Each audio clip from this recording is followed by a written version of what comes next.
Hey everybody, it's Todd Duncan. I want to welcome you to another interview with a top performer. This is going to be a unique interview. When I say top performer, we get a chance over the next 40 minutes or so to spend some time with a good buddy of mine, Mike Hardwick.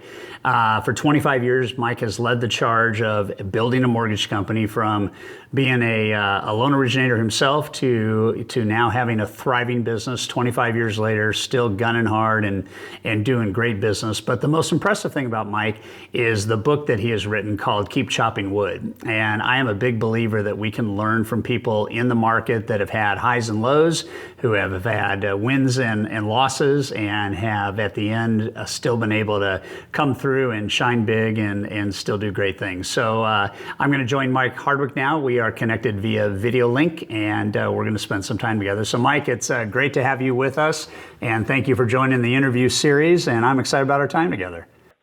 Thank you, Todd. It's a true honor and a privilege to do this with you. I'm honored to be the first one of many. Yeah. No, I love interviewing, and I love interviewing friends. And your story is so powerful that I think this is a perfect interview to start things off with. Because what I know between the covers of the front and the back of Keep Chopping Wood is a treasure trove of information that I know we're going to be able to just scratch the surface on right now. But we're going to have some fun together. So you ready? Ready. So question number one, as you think about your entire kind of history professionally, how did you learn to sell? When did you learn to sell? How did you learn to sell? What was it in your life that was kind of that pivot point where you started learning just the art and the science of selling? I'm glad you asked, how did I learn? Because I don't think that sales comes naturally to most people. I do believe it's a learned art. Yeah. And I started at a very early age. Todd, as you know, my father was a pastor. He started a church here in Nashville when he was 18 years old, believe it or not. He was there 60 years, and he and my mother grew that church to about 8,000 people. And I remember so well as just a little boy, probably no more than 8 or 9 years old, on Saturday mornings before the sun came up, literally. My dad would walk into the bedroom there where my brother and I shared a bedroom as little boys, and he'd tell us, "Wake up, boys, we got to go." And, you know, we were typical boys, so, "Oh, Dad, come on, it's still dark outside." And he'd say, "I know, boys, but we got to get going." And he would rouse us and get us up and brush our teeth and help us get dressed. And we'd hop in an old station wagon they would have at that time. And you're old enough, I'm sure, to remember those station wagons were like massive tanks, just right. Really large. And we'd hop in that station wagon and we would drive downtown Nashville. There was a new business that had just opened up, I don't know, maybe a year or two prior. And you may have heard of it. It was called Krispy Kreme Donuts. We would get down there, and Dad already had placed an order, and they would start loading that station wagon, an Oldsmobile station wagon, up with just dozens and dozens and dozens of these hot Krispy Kreme donuts. And I have to tell you, you're sitting in that car, and the smell of those donuts, your mouth just got watery. You wanted them so badly. And, of course, we'd say, "Dad, can we have one?" And he'd say, "When we finish our work, then you get a donut or two or three." And, of course, I'd end up eating a dozen of them. But our work was this. He would then turn around. We would drive back out to our little church. Probably in those days, the church was running 75 people. Wow. And it wasn't able to pay Dad a salary. He didn't take any income out of the church. It was too small. We had to do things like sell donuts on Saturday morning to raise enough money probably to pay the light bill. And so we would get out to the church. The sun was up. It'd probably be 7:30 by that time. And we would meet probably 2 or 3 other men who went to church and their boys. And we would divvy out those donuts, and we started going up and down the streets of an area we call Woodbine. My brother Steve would take one side of the road. I would take the other side. And Dad would drive that Oldsmobile kind of slowly down the middle of those little side streets. And we would go knocking on doors, and Dad taught us what to say. We'd knock on the door, they'd answer, and I'd say, "Hi, I'm Mike Hardwick. That's my dad out there in the car, and we're selling hot Krispy Kreme donuts this morning. We're trying to raise money to buy an organ or buy a piano or pay the, whatever we were doing at that time. We're selling hot Krispy Kreme donuts this morning. They're 75 cents a dozen, or you can get 2 dozen for $1. Would you like 2?" He taught me how to upsell. And so he, through those Saturday mornings, we did them countless times, and I could go on and on. I know we don't have enough time. We did that a lot of times with plate lunches, where Mom and some of the ladies would create plate lunches, and we'd sell lunches. And so he just taught me how to sell, how to upsell, how to not be, not to have sales resistance. I learned how to meet total strangers, and that's kind of how I learned to sell. I love that story. And what a special visual that creates, with Krispy Kreme donuts. And those things are deadly. And I can just imagine selling them hot, and the upsell was beautiful. It's kind of funny. I learned how to sell as a guy in Little League. And we had a goal. I had a goal to sell more candy than any other team as a single individual. And my dad said, you could either go door to door, or you could set up a table in the middle of the street at 3 o'clock in the afternoon when everybody's coming home, and they'd have to stop before they could actually get to their driveway. He said, that's probably a better move. And so I took one street, one brother took another street, my youngest brother took a third street, and we sold more candy in 4 hours than any other team did in a season. So funny how we both have our roots to look at in terms of how we learned how to sell. Yeah. I love that. So listen, go ahead. No, I just said those were good times, and I have to admit I still like hot Krispy Kreme donuts. You know what? They're good, man. They are good. They are not good for you, but they are good. So you've been selling your whole life, and learned at an early stage what selling was all about, and I think back to having read Keep Chopping Wood, and I think before we get into anything, I would love to know what inspired you to write that book. Where did that come from? When did that happen? Yeah. Well, I'd already mentioned that my father had a great 60 years of pastoring a church. And he and Mom did a great thing. And I had talked to him through the years about, Dad, you should write a book. You should write a book. You should memorialize a lot of these stories and a lot of your experiences, mainly for our family, for the future generations to know about Poppy and Mama, as we refer to them, and then also for just the church members. And he always said, maybe someday I will, one of those things. And I finally realized Todd, probably about 4 or 5 years ago, Mother had passed away a few years ago, and Dad was in the twilight of his pastoral years. And I finally realized he's probably not going to do it.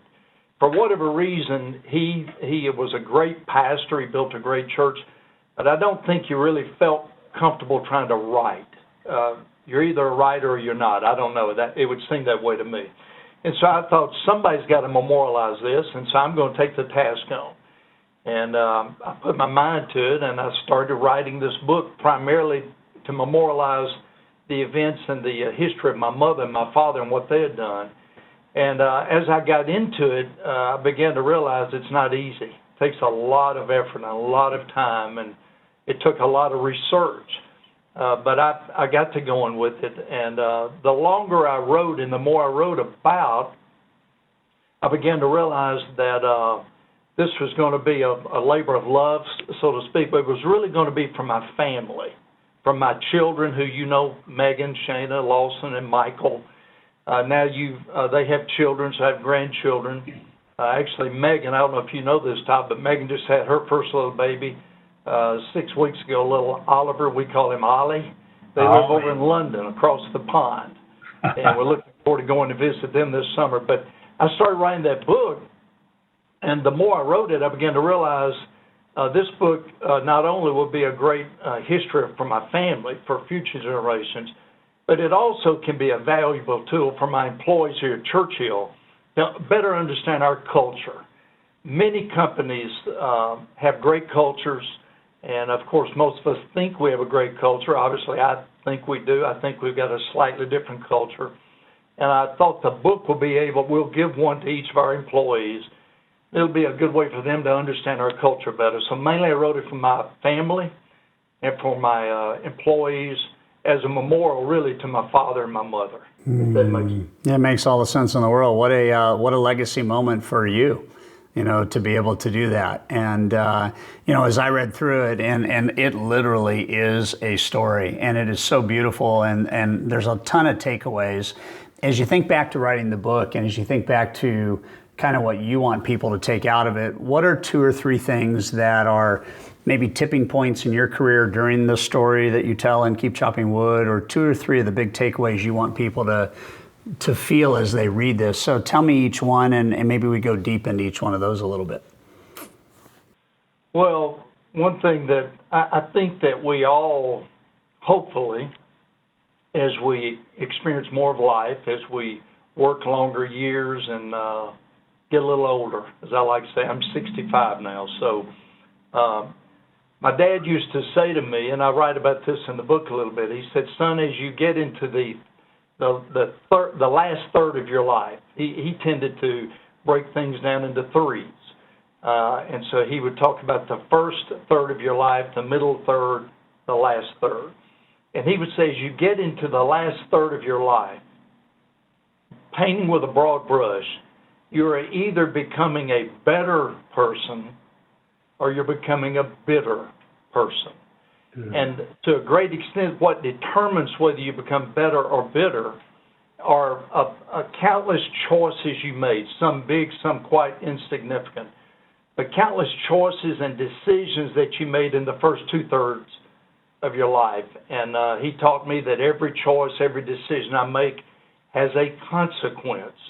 And so as I look back on my life, I realized there were some things that really directed the path of my life down through the years. Some of them successes, but some of them failures also. I talk about the failure that I experienced, the financial failure that I experienced right along with my good friend Dave Ramsey back in 1986, 87, 88, when one of the greatest presidents of our time, as far as I'm concerned, Ronald Reagan, signed into law the Tax Reform Act of 1986. That tax act drove Dave into bankruptcy. It pretty well wiped out an entire savings and loan industry nationwide, and it brought me to my financial knees. I didn't go bankrupt, but I don't know how I avoided it, quite frankly. And so I talk about that and the difficulties of that and some of the lessons that I learned from that. And it was, frankly, I think out of the difficulty of that time and the despair and the fear and the stress and the anxiety, all those negative emotions were just swirling all around me, and somehow we were able to survive it and come all the way back. So we talk about that in the book, just several events like that in my life that have framed, hopefully, who I am today, and hopefully I'm a better man today than I was then. So it's interesting because I think that, one of the things that I believe in, and it's interesting how our stories parallel mine, yours, Dave's, and we've all had vision, we've all had dreams, we've all, built companies, and we've all had a near death or 2 financial disaster. And, I think for anybody viewing this, whether they're a loan originator, a manager, somebody who's trying to lead or build a company, there is a reality that the bigger your dream, generally alongside that comes a bigger risk, and I think sometimes we can manage risk, and sometimes we can't, and it's the times that we can't that really test us as human beings, where something is happening that we had not planned on happening, and I've had it in my life, you've had it in yours.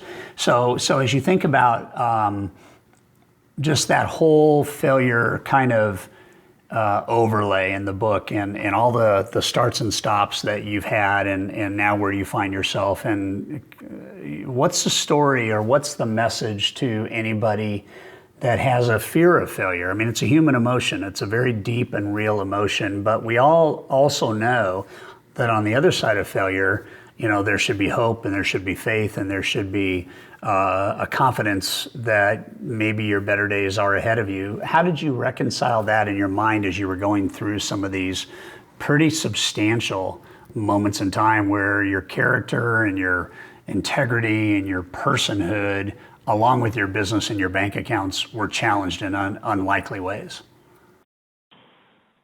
Well, when I went through that time, up until that time, I had phenomenal success.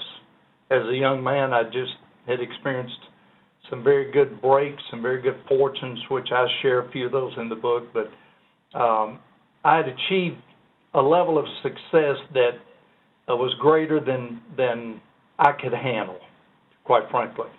And I did not handle it well. I became a young man that thought I'd done it all. You know, Hillary Clinton wrote a book once, and I love the title of her book. She says, "It Takes a Village." And, of course, we've all seen the photo, the inspirational photo hanging on a lot of walls where there's a fence post and a turtle on top of the fence, and the tagline underneath is, "He didn't get up there by himself." And so in those days when I was younger and had experienced probably more success than I should have at an early age, it went to my head a lot. And I look back and I was big-headed, and so it took 2 years of going unemployed and bringing me to my financial knees, helping me realize, man, I went through periods where I had a lot of self-doubt and, frankly, a little bit of self-loathing. I felt like I'd really let my wife and my children down, and I had failed my parents and some of my employees and another company I was running at the time. And it was a difficult time. I mean, I can get emotional right now if I let myself. But one thing that my father has instilled in me all through my life is this. He you know, again, he's a minister, so I relate a lot of these things biblically and spiritually, and I hope that's okay. But Dad used to say, and he said this to me during that time. He was my father, but he also became genuinely my pastor during that couple of years. And he would say to me, "Son, God's not looking at how many times you fall down. He's watching to see how many times you get back up." Taught me to not quit, to not give up, to learn from the lessons of failure, and to allow those lessons to help me become a better person. Better, not bitter. And so I had a certain level of perseverance and a certain level of just dogged determination. And through the help of my father, through the help of my family, through the help of so many good friends that didn't quit on me, that kind of locked arms with me and didn't say a whole lot other than, "You're going to get through this." Perseverance, maybe more than anything, is what I learned, and the good Lord allowed me to come back. And we talked about a couple of good successes, Franklin National Bank and, of course, Churchill Mortgage. But those lessons are learned in the fire at that time. Amen. Yeah. Well, you mentioned Dave Ramsey, and we have a mutual friendship in him. Yours dates back a long time. What have you learned from Dave as a person, as a guy, as a business owner? What have you learned from him in the years that you guys have been really deep and good friends together? You know, Dave and I grew up neighbors. I'm about 7 years older than Dave, so as boys growing up, if I was 17, he was 10. So we didn't have much interaction.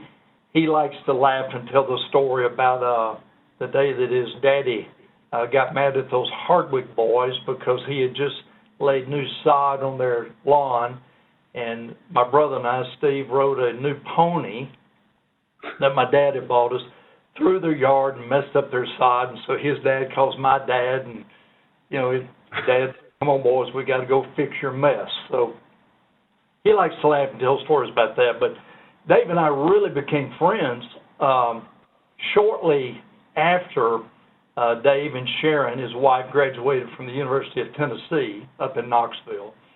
And they moved back to Nashville, and they somehow started going to our church. And in those days, I was teaching a young married couples class, and so Dave and Sharon started coming to the class, and we became better acquainted as young adults. And then, of course, both he and I walked through his bankruptcy, my near bankruptcy.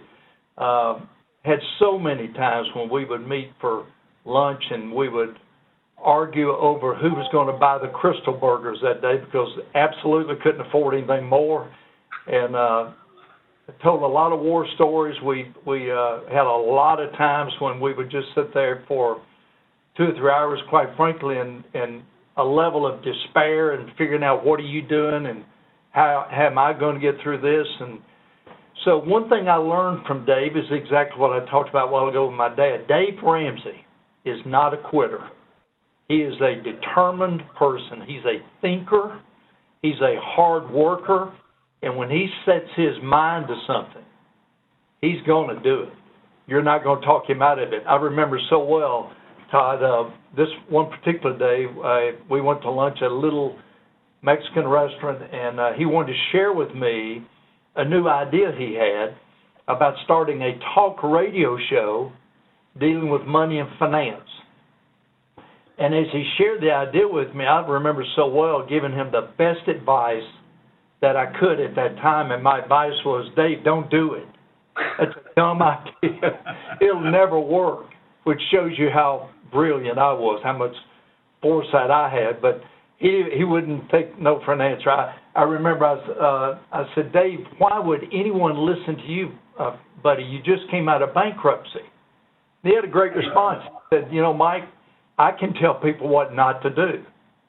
That's brilliant. I could share 2 or 3 more arguments that I thought were very reasonable for reasons not to do it. He had an explanation for every one of them. Finally, I realized he's going to do this, and we're buddies, and I need to find a way to help him if I can. And I'd already come back because of our bank, and so I was able to become his very first radio sponsor, and as they say, the rest is history. 25 years later, we are both overnight successes. Well said. Well said. Well, I love that story. I love the relationship, and I love what he has done for the world of people that are hurting financially and need to climb their way back. And I think it's interesting that there's a cool relationship between what he teaches, this whole idea of financial peace, right? And what we can do in the mortgage business to help counsel our borrowers on how to get control of their debt and, how to manage a mortgage proactively and how to do it with the right advice and the right strategy. And so how is that kind of parlayed over into maybe how you lead Churchill and how you equip your LOs to be thinking differently about the mortgage transaction?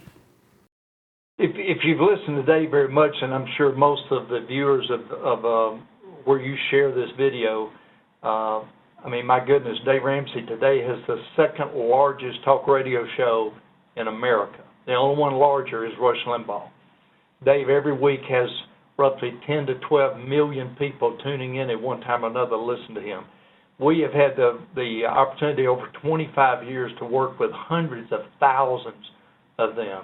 So if you listen to Dave, you know that the only allowable debt that he teaches is a mortgage, but only then if you put 20% down and do it on a 15-year fixed rate loan. Well, how many people can do that? Right. So that's what to aspire to.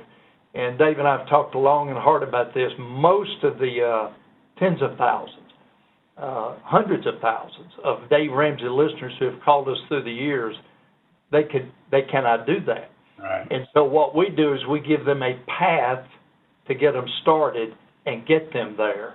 At Churchill Mortgage, we believe that everybody should be debt-free. And that means that we've redefined the American dream to be the debt-free homeownership. And so we work hard. Dave refers to us as having the heart of a teacher. And we really do spend a lot of time helping people see this is where Dave says you should go. I know you can't get there right now. Let us give you a path and get you there as quickly as we can.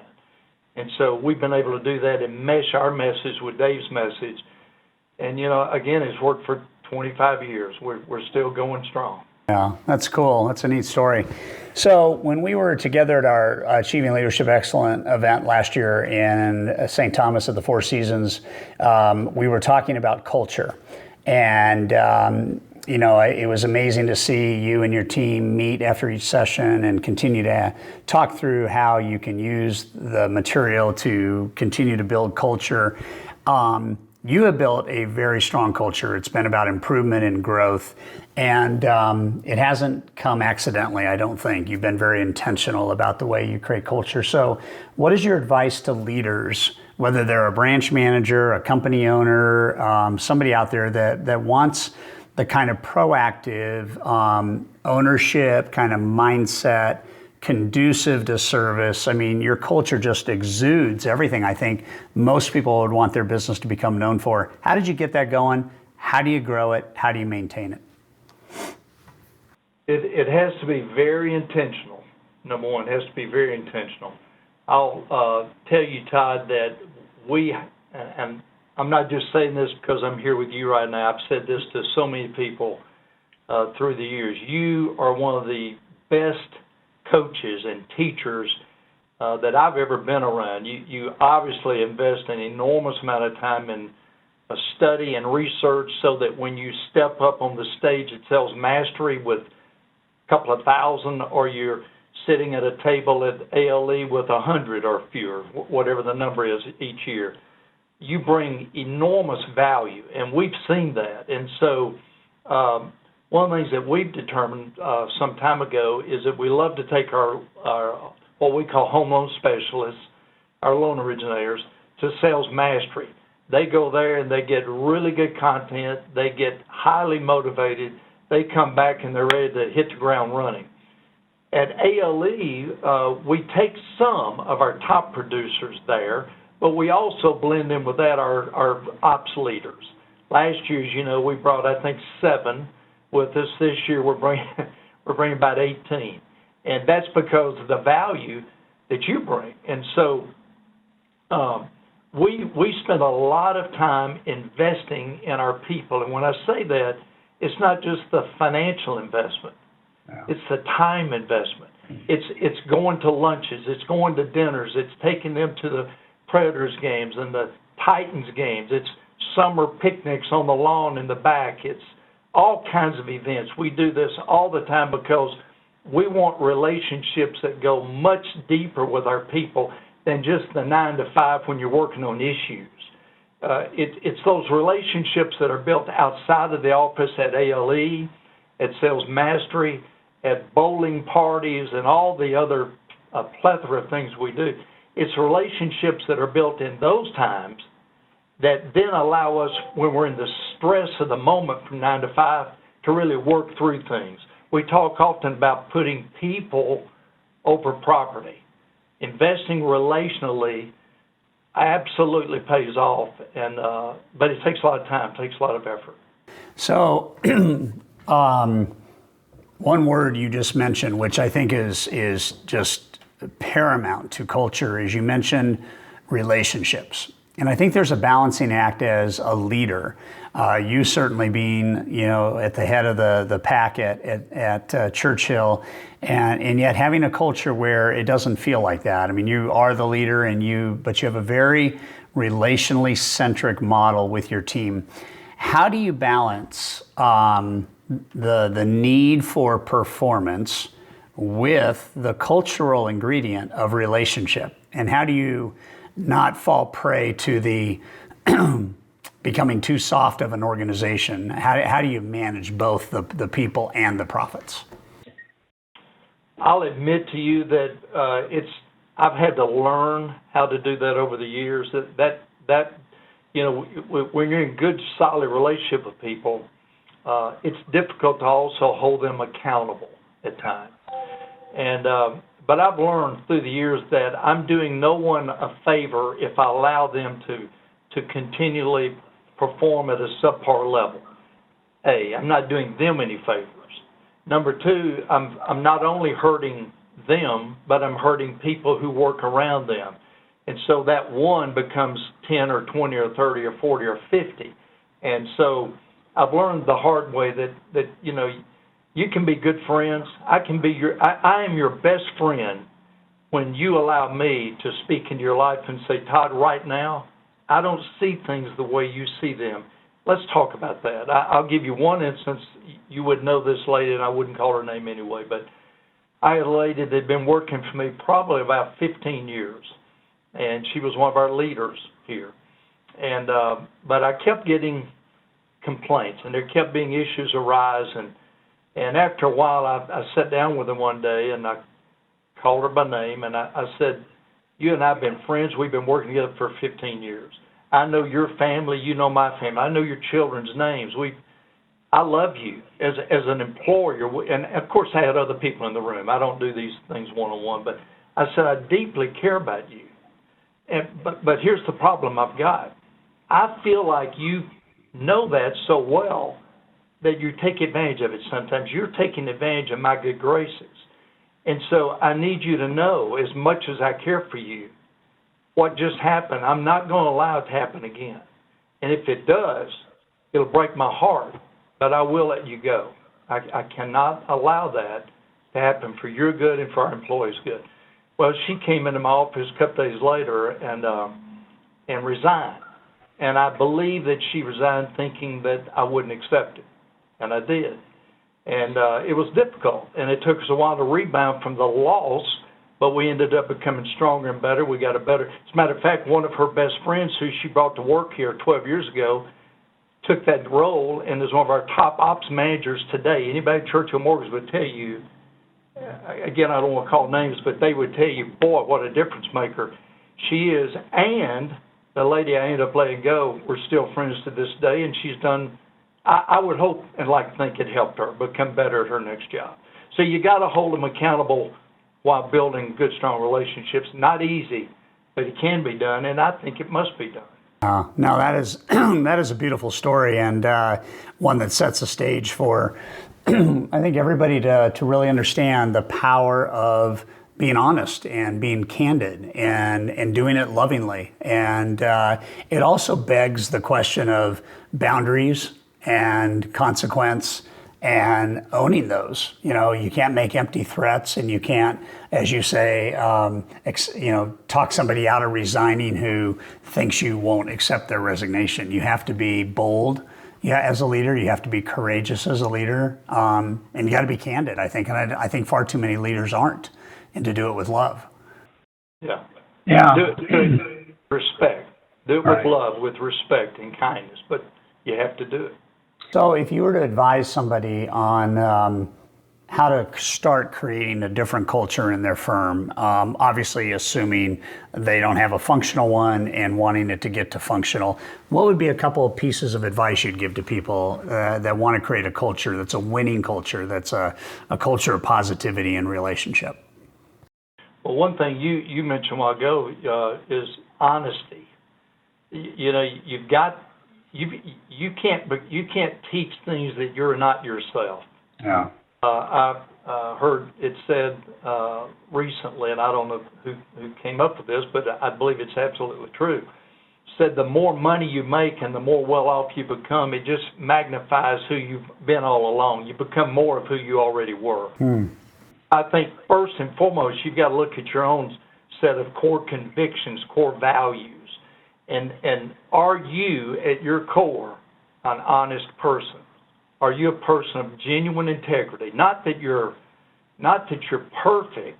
None of us are. I've made way too many mistakes. Please don't ask me to start going into my failures. It would take weeks. I'm being very honest with you. I had so many mistakes that were bad ones. I mean, just embarrassingly bad. But at the end of the day, in my heart, I want to think, and I do believe that I put a high value on honesty, on integrity, on being a very consistent person. And so once you've made those decisions and you live by them every day, when you recognize that every decision I make, Todd, you can go to any one of my 4 kids and ask them, and they'll tell you, they'll roll their eyes. You've had kids, you know I know that. But I've taught them all, kids, every decision you make has a consequence. Every decision has a consequence. You better slow down and think this thing through, because it's going to have a consequence, good or bad. And so just recognizing who I am, buying into those values and then living them out every day in your job, in your workplace, in your home, in your community. So I think it's got to start with me. Who am I at my core?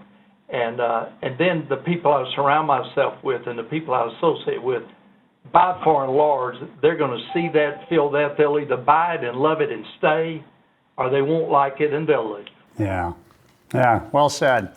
All right, well, this wasn't designed to be the last question of our interview, but since you just brought it up, I'm going to go with the script and use the word embarrassing mistakes. Some of them have been really, really big mistakes. So our final question was, what are some of the big, all capped, big mistakes in business? And either your top lesson learned or your top piece of advice to somebody on how to avoid that mistake. So let's get maybe 2 or 3 out there. Big mistakes you've made. Gee, thanks. It's okay. Vulnerability, transparency, it's all good. All right. I'll go as deep as you want me to, and I trust your judgment on that. But, Todd, I've had a massive financial failure, as we've already talked about, and I go deep on that in my book. 20 years ago, I had a marriage failure, and it was painful and it was difficult. It was difficult on me, first and foremost, because it was difficult on my children. My 3 older children particularly, it was painful, it was difficult. It took years of walking through that, and I think, thankfully, I can say now that we've overcome it and we're in great relationship, and dare I say, God's been good. He's helped me in a lot of ways there. From a business standpoint, again, I go back to the first 15, 20 years of my career when I made a lot of money and I built a lot of net worth on paper. And at the same time, I was carrying a lot of debt. And when the Tax Reform Act of '86 kicked in, as you will recall, property values, commercial property values primarily, ironically, they did a lot of what happened over the last 7 or 8 years to the residential world. They went down, they fell off the cliff, in some cases 40 to 50%. So let's say, for example, I bought a property for $1 million and I financed $800,000, had a 20% down payment, and then the value drops 40%. Well, now I've got a property worth $600, but I owe $800. Those were tough times. Yeah. And I ended up going unemployed for 2 years. I had $4 million of personal debt.